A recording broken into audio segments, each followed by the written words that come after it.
கொலை மிரட்டல் வழக்கில் நிபந்தனை முன்ஜாமீன் பெற்றுள்ள காங்கிரஸ் கமிட்டி தலைவர் திரு EVKS இளங்கோவன் நீதிமன்றம் விதித்த நிபந்தனைப்படி இன்று மதுரை காவல் நிலையத்தில் கையெழுத்திட தற்போது அங்கு சென்றுள்ளார். அங்கே அவருக்கு எதிராக போராட்டத்தில் ஈடுபட அதிமுகவினர் திரண்டுள்ளதால் பதற்றமான சூழல் நிலவி வருகிறது.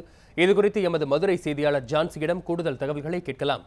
வணக்கம் ஜான்சி, தற்போது அங்கு நிலவி வரும் சூழ்நிலை பற்றி சொல்லுங்கள் ஜான்சி. தமிழக காங்கிரஸ் கட்சி தலைவர் EVKS இளங்கோவன் மீது கொலை முயற்சி உட்பட 7 பிரிவுகளின் மீது சென்னையில் வழக்கு பதிவு செய்யப்பட்டது.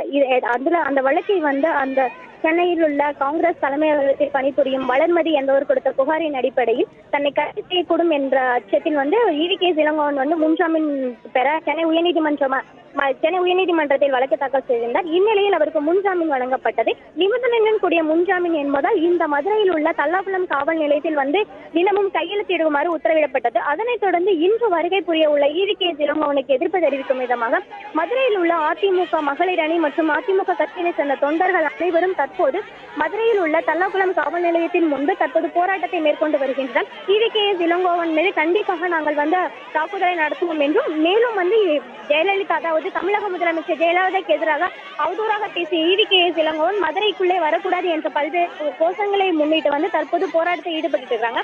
இதனால் பதற்றமான சூழலை தல்லாகுளம் காவல் நிலையத்தின் முன்பே அதாவது நூற்றுக்கணக்கான காவல்துறையினர் தற்போது பாதுகாப்பு பணியில் ஈடுபட்டுள்ளனர்.